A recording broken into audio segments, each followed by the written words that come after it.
And we are live, guys. Welcome to another live stream from the Men of High Value channel. My name is Joseph Darling. Today, we're having a live stream reacting to a video that I have not seen yet, which is self-developed. I've done a video on him before, but hey, he comes out with some pretty cool titles, and this one was 3 signs you are a high value man. It's kind of cool. He uses men of high value, but he's like pretty cool titles, right? So we're gonna react to this one, and I hope you enjoy my thoughts on it. Let's go. And alright guys, what is going on? Welcome back to another video. But I presume that you guys also want to see the video while it's going, so let's do that, shall we? There you go.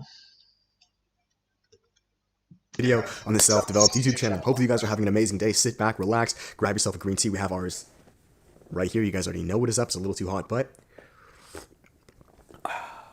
there's a little sip for some people who don't like the sip. Anyways, guys, in this video, we are speaking of 3 signs you are a high-value man. All right, now, I've probably made a video like this beforehand, but here are another 3 signs or traits or activities that I feel make you a high-value man. All right, guys, so number 1, yes, we have our phone list. This is you think before you speak, or essentially, guys, you don't just speak to speak. Now, so many times, and again, I've been there, I'm speaking all from personal experience, I think we as men are under the misconception that we should always just be speaking, right? Like if there's a silence in the room or a void, that we need to fill that, right? If we're in a conversation with someone, that we always need to just be, like every 2 seconds, just continuing to talk. I truly believe if you are a high-value man, it's not really so much whether you speak or not. It's just you are more cautious and careful and really, I should say, direct with what you say. You understand? So as an example, if you are speaking with a friend on a topic that you are not too familiar about, maybe you're not too adequate in, maybe you just don't have a ton of expertise in, you don't really try to fake it and pretend like you know a ton just to fill the conversation or to act like you're kind of something you're not. Dude, if you don't know, you don't know, and that's okay, which goes back to really just thinking before you speak or just being more directional with your words, right, guys? If you don't know stuff, it's okay to not say anything. You know, it's okay to nod and really listen, you know, absorb, and then therefore learn for the next conversation to actually speak correctly. Number 2, guys. Okay, so I like what he says here, and it's completely right, but obviously this can't be one of the 3 most important signs that you're a high-value man. But hey, let's start with where he's at for now. Completely agree that you should not be speaking. I think one of the definitions of a high-value man is that he shuts up. Like, he's quiet all of the time, or at least the majority of the time. Yes, there is a time to lead, but those moments are few and far between. The majority of the time, you simply want to know that the people know the system that they need to follow, and then you just let them do their thing. And then you help them and guide them, meet them where they're at some points in time if you're their leader. If you're not their leader, you simply observe and appreciate and help them out. Like, you meet them where they're at. That's basically what masculinity is, leadership. But leadership is quiet. And then when you do speak, it's powerful. Like, do you understand what I mean? That's definitely a masculine trait or a high-value man trait. You zip it. You got 2 ears for a reason. Shut it. Okay? And listen. Observe what people are saying. This is how you learn as fast as possible, and also how you understand where people are at, okay? Because if you yap all the time, that basically means that you are basically spitting out information you already know, right? So they now, the people that are around you, because you're hogging the microphone, so to speak, all of the time, you can't hear what they're thinking, and they might actually have better answers than you do. So if you want to lead, if you want to be a high-value man, make sure you shut up and listen more than you speak. So, good one.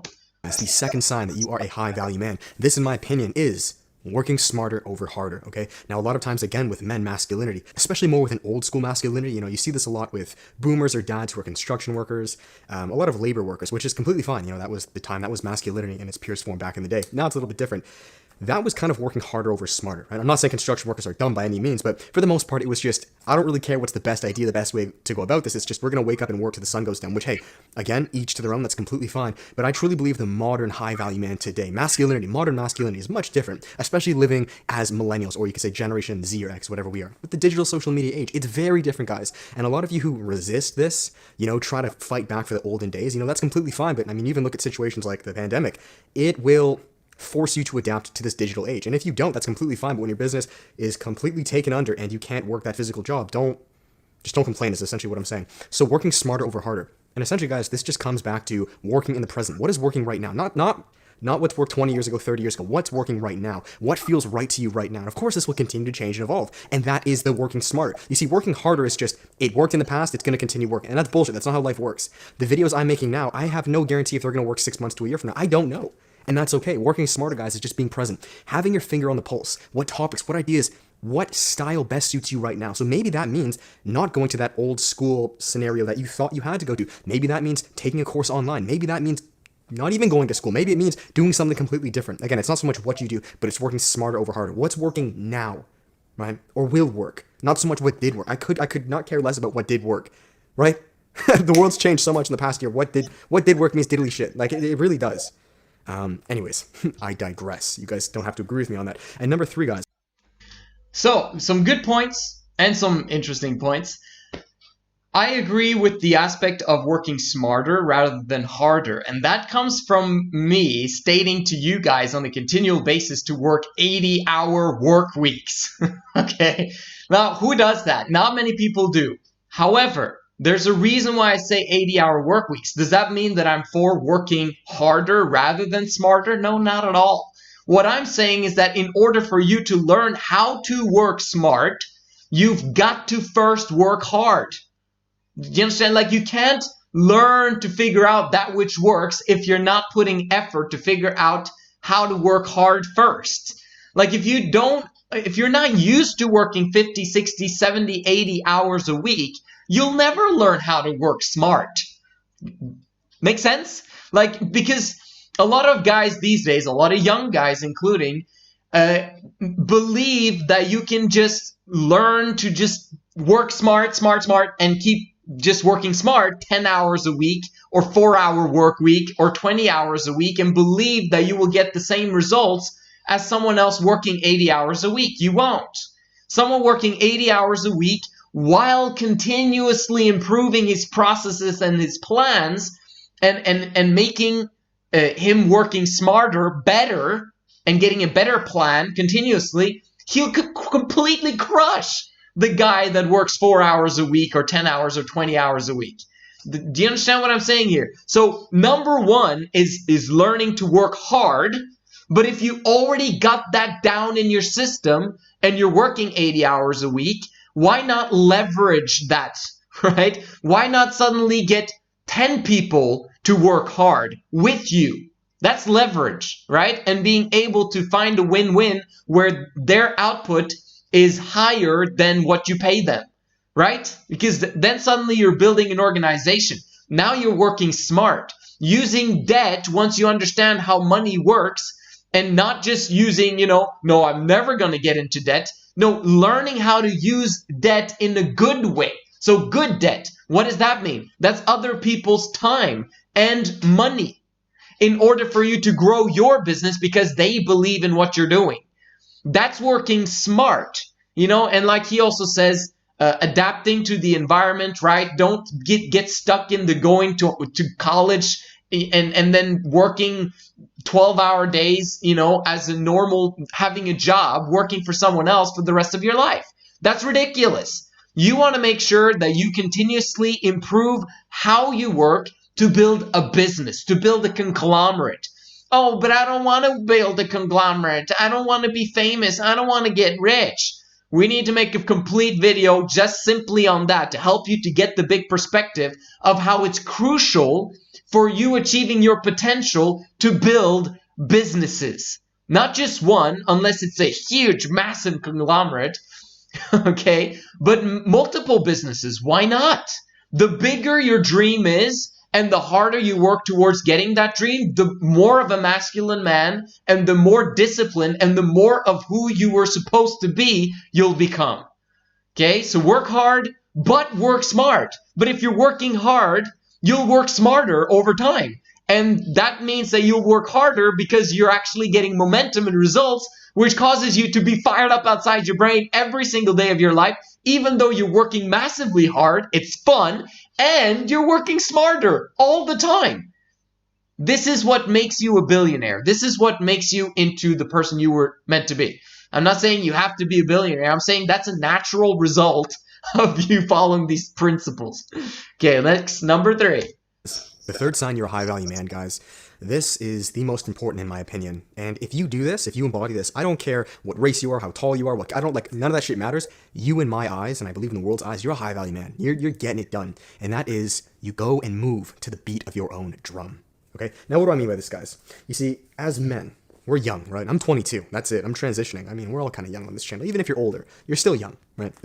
I gotta give it to this guy though. 22 years old, building this successful channel, having built himself up the way he's done it. Amazing. Okay, I'm 12 years older than he is. My YouTube channel is way smaller, obviously, and but I definitely believe that there's some amazing insights that we can both, give to each other. So cool. Good job, man. There's room to grow. A lot of times, guys, for obvious reasons, we as individuals don't go to the beat of our own drum. And now I'm not saying you need to start a riot. I'm not saying you need to do anything crazy. But going to the beat of your own drum really is just tying everything we spoke of beforehand. It's just being authentic to you, right? It's not doing things or saying things and speaking just because it's what's popular. It's the norm. Now, a lot of you guys may be saying, well, David, I'm already doing this. I'm going to the beat of my own drum. And maybe a good amount of you, and I truly do believe a good amount of you are, but the majority aren't, dude. Hell, I don't even always do it. Going to the beat of your own drum is doing things that a lot of times seem weird or out there. You know, when I started this YouTube channel back in 2016, I was probably the only guy in my entire high school, let alone college, moving into that had a YouTube channel. Right? Dude, it was weird as hell going to family gatherings and all this shit. Everyone's in university and school and this. And here I am, not in school, doing this online YouTube thing, right? Funny how the tables have turned now. But that is exactly what I mean, guys. If you're high value, you listen to the beat of your own drum. What feels good right now? Dude, I'm going to be honest with you guys. A lot of times that may mean not going to school. That may mean not doing this job because you think you have to do it. You just got to interrupt him for a quick second there. I love what he's saying about, going, the beat of your own drum thing. One thing that's crucial here that he's saying is like, do what feels good right now. Really? Like, that's not necessarily the best thing either. Like, it depends if what you're thinking about is actually rational and is going to build up your future, right? Doing what feels good, if it doesn't produce income in the long run, or it's something that you won't feel good about in 10 years' time probably because you don't feel like it anymore, that becomes ridiculous, right? But other than what he's saying is amazing. Like in terms of making decisions on your own and then choosing to disregard the people that don't have the lifestyle that you desire, right? You want to follow those that have already succeeded and listen to what they've done and listen to what they're saying about success and about your dreams. Right? Because if you keep listening to guys that have given up on their dreams, that's ridiculous. But you got to listen to those that have actually achieved their dreams or are massively on their way to achieving their dreams or are living fantastic lives, if that makes sense. So I want to also mention, though, the 5 phases of leadership, because he's not mentioning this and he's kind of jumping past step 1, in my opinion. What are the 5 phases of leadership? The number 1 phase that he's now jumping past, which I highly recommend you don't do, is number 1 phase is allow yourself to be led. Okay, that's a crucial step. Number 2 is lead yourself. That is kind of following the beat of your own drum. Awesome, amazing. And then once you know how to drum, you're following your beat, then phase 3. Which means that you're leading others. That's phase number 3 of leadership. Number 4 is leading women. Number 5, lead kids. Not lead women when you're trying to build up your own self. Postpone that until later. And kids, oh my gosh, don't get that, don't get started with that, because that's basically going to put you 20 years behind of those that don't have kids. Okay, literally. I'm not saying never have kids. I'm saying do it wisely and doing it at the right time. You know, family planning is there for a reason. But number one is allow yourself to be led. By who? By people who have what you desire or who can help you to get there faster. Okay? Don't listen to people who discourage you and who discourage your dreams and who tell you that, oh, you're not good enough or you shouldn't do this and you shouldn't do that. And do you understand what I mean? Like in terms of your dreams. Do you understand what I mean? I think you guys do. Let's finish off What's here. working now, and what's working now is listening to the beat of your own drum. You guys you need to understand your subconscious is so attuned with the world, right? Our conscious mind, which is pretty much programmed into you. I mean, this is the shit that you're supposed to do that did work in the past. This is rational. It's conscious. Like, oh, you know, it worked for the first, 5 years. It should work now. Your subconscious, though, a lot of times it can be irrational. Your subconscious is picking up on billions. I believe it transfers or processes like 7 billion bits of information every minute or something ridiculous. It's picking up everything. What's working now, what worked in the past, what's working in the future, where the world's going here, you know, what your favorite color of this is, what happened when you were 3 years old here, which influences the way you think about this. Dude, listen to your subconscious. That's the beat of your own drum. Man, if that means you want to be a dancer and start making TikToks, I don't give a shit, bro. What's working now? This is not like, this sounds so common sense, but like how few people actually do this, right? People understand this stuff and they're like, okay, well that's fine. I'm going to go back to what did work. Dude, look, if this whole pandemic stuff isn't like waking you guys up, then I don't know what will. Security and all this shit, because of what did work, means close to nothing. And it never did mean anything. That was a lie that you were spoon-fed. What the safest route you can go, and I truly believe it, I'm not saying be reckless or be stupid and just ditch all your responsibilities, but it's being present. What is working and what feels right now, not what felt right 10 years ago. I know I'm beating a dead horse here, guys, but this is so important, man. The entire reason I'm making a living now actually okay is because 4, 5, 6, 7 years ago, I did what felt right at that moment. And it was not what everyone else was doing. And now all of these people are struggling, dude. They have no job. They have no direction. They have no purpose in life. And the worst part is that they were guaranteed this. They were fucking spoon-fed that this is the safest option. Yeah, never go the safest option. Absolutely. Horrific way to go is to do that which is safe. No. Okay, listen to this guy when it comes to chasing your dreams. That's irrational in many ways. Setting up your massive, hugest dreams and saying, I'm going to gun for it. I'm just going to do it. I'm not going to care what other people are saying that, oh, I can't do it, and oh, you need to come back down to earth and stuff like that. Well, screw that, okay? You want awesomeness. You don't want to settle for less. You've got endless potential, and you need to go for it. That's why I'm saying 80-hour work week, practice semen retention, practice everything that you need to practice, okay? Put in the habits, you know, put in the efforts in your teenage years and in your 20s so you can live like a king forever. That's what I'm saying.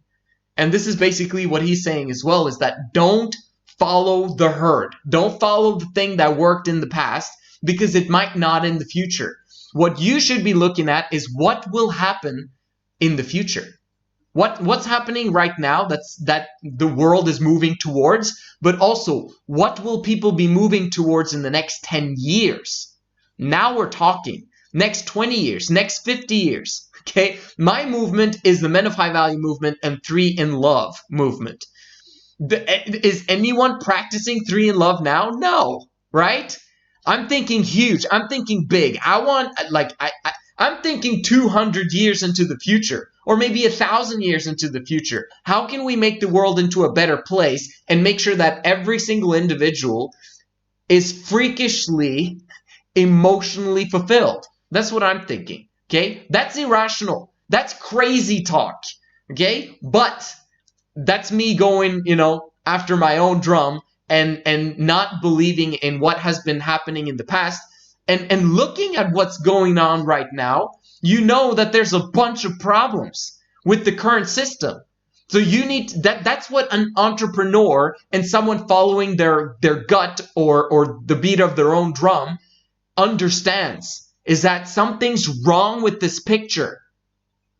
Most people settle and try to conform according to the picture that they're given. Bad idea. You want to step outside of that, of conforming and realize that you can solve the biggest problems of humanity if you choose to. So, completely agree with you there, David. Awesome. Motherfucker, look what happened. This is just the reality. And I say this to myself. I need to continuously implement this moving forward. Just because you're good now doesn't mean you're going to be good 3, 4, 5 years in the road. Every day is a brand new day and it's continuously evolving. And if you're a high value man, you understand and know this. We move with this. Easier said than done, but that is the best advice I can give. All right, guys, so that is that. I'm going to finish this video there. I hope you guys enjoyed it. If you did, make sure to give it a thumbs up. Comment down below, guys, and let me know what you think. What are some other traits and tactics or tools that high value men have in your eyes? I would love to start a discussion. And as always, guys, for final plugs, yes, I always burp on them. Goodness gracious. Goodness gracious. So I'm going to end there. Awesome guy. You know, make sure you go and subscribe. He probably has a lot of things that we agree with, maybe some things we disagree with. I don't care. It's awesome. You can get knowledge from anywhere, you know, but make sure you connect yourself to this channel, because I haven't heard these other things that I teach about on this channel together with the Women of High Value channel. You can't get that anywhere else. No one knows, and no one can understand relationships the way we do in the Men of High Value community. Having said that, what are some things that I believe is a trait of a high-value man? I would look at the word man, okay? And I would look at the word high value. Just kind of break it up into pieces and look at it. Man, for me, that's masculinity. Masculinity. A sign of a high-value man is masculinity. If he's feminine, he's still working on himself, right? Hey, I admit it. I'm not the most masculine guy. Even this self-developed dude looks more masculine than I do. Who cares, okay? We're all on our journey moving towards masculinity. High value means masculine. If you're feminine, you can't be high value. That's just the way it goes. So you got to work on your masculinity. What is your masculinity? It might not look like I'm masculine, but inside, you got to understand my mentality in terms of thinking. Okay?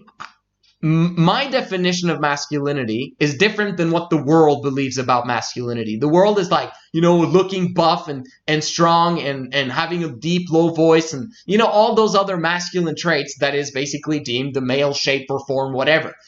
My definition for masculinity is the ability to control one's thoughts, one's emotions, and one's behaviors. That's masculinity. Because if you can control that, you can control your environment. You can control your environment. You can control your consistency. If you can control that, the probability of your exponential growth and getting every single thing in life that you desire drastically increases, and you will receive everything in life that you desire. That's what masculinity is. If you're a man, you're able to get what it is that you want. And that is the definition of confidence. That's the definition of power. Power is the ability to do. Confidence is being certain that it will get done, right? So that other people can trust you. That's the key.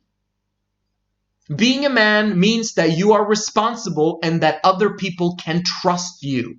If other people can't trust you, that means you're feminine. Okay, because you couldn't control your thoughts, emotions, and behaviors, and so you went off on a different path, and people are like, whoa, I don't know where I've got this guy anymore. Like, something's off with this guy. You can know that he's feminine. And then when it comes to high value, it means that you're scarce, and there's a lot of demand for you, but your supply is limited. Meaning, you say no a lot. Because you know what your value is and you know what you're capable of doing. So you've got some things that you want to get done. Well, you choose to do that. And then other people want you to do something for them. You're extremely good at saying no. No. No. No. No. No. No. No. Why? Because you prioritize. That's what being high value means. Okay? What happens when you say no and yet you focus on the things that you say yes to? And you have intense focus towards the things that you desire. Okay? You focus on one thing, one course until successful, right? Focus. What does that mean? It means that the demand for you massively increases because no one can pay you enough money to basically get your time and attention. And so you basically focus on those things that are most important to you at all times. And what happens over time? Well, the demand for you increases, the supply for you diminishes, and that elevates how much you get paid. Simply put. And that's what defines a high-value man. Connect those two, and you've got a man of high value, in my opinion. You cannot be a man of high value if you've got one woman. I would say that a man who is celibate is more so a man of high value than a man who is monogamous. And I'm not talking about sleeping outside of loyalty for life, okay? I'm completely against guys, or the not guys necessarily, okay? They are where they're at. I'm not judging them. I'm just saying, although kind of I am, I'm just saying that the philosophy of sleeping with someone outside of lifelong commitment is a warped one. It's not a good one. You want to understand that from the get-go, you want to make sure that you are a man of high value, which means that you're scarce in supply. And you understand what monogamy does to you as a man. It takes away your confidence. It drowns you. It takes away your capacity. It takes away your ability to change and develop and to grow. A lot of people would say that, no, a woman would actually help you to do that. Not so much, because you're connecting yourself to her reproductive cycle. Trust me, I know this crap. And if you believe that monogamy is going to help you, you believe that, oh, I'll get motivation because I got a wife and I got kids. No. Use them as a motivation before you get them. That's masculinity. Masculinity is being able to create a vision and then follow that vision, whether it's existent right now or not. It's understanding that you will have it at some point in the future and being fired up outside your brain on a daily basis because you know you'll have it. Why? Because you've got confidence, you've got trust in yourself, and you've got power. But you don't want to have it yet because you suck right now and you'd rather have an amazing lifestyle in the future with amazing women. Women, plural. Creating a family, 3 in love, where you have 3 women and then you actually retain them and you keep them. They don't go anywhere because they love you and they're obsessed with you and you're providing a luxurious, amazing lifestyle. Do you understand? That's what being a high value man is. You've got options and you're committed. Insane. Awesome. That's a man that I can trust. Okay. Anyway, this is what I wanted to share with you guys. Hope you enjoyed that reaction. Make sure you comment down below and like this video. Of course, subscribe. Hello. And put on the notification bell. I don't often say that, but I recommend that you do. And also, I'm going to publish a post. And right now, I'm going to do it after this video, where it's going to say, what would you like to hear more of? I know you guys want to hear about semen retention, but like, help me to also move on from that, because I know in order for you guys to actually succeed with semen retention, you got to do the other stuff as well, okay? And I'll put some options there, and you guys can click which ones you guys want to hear more about. Thank you so much for watching. You guys are awesome, absolutely awesome, and I'll see you again in the next one. If we have some questions, not so much today. Awesome. Talk to you guys soon.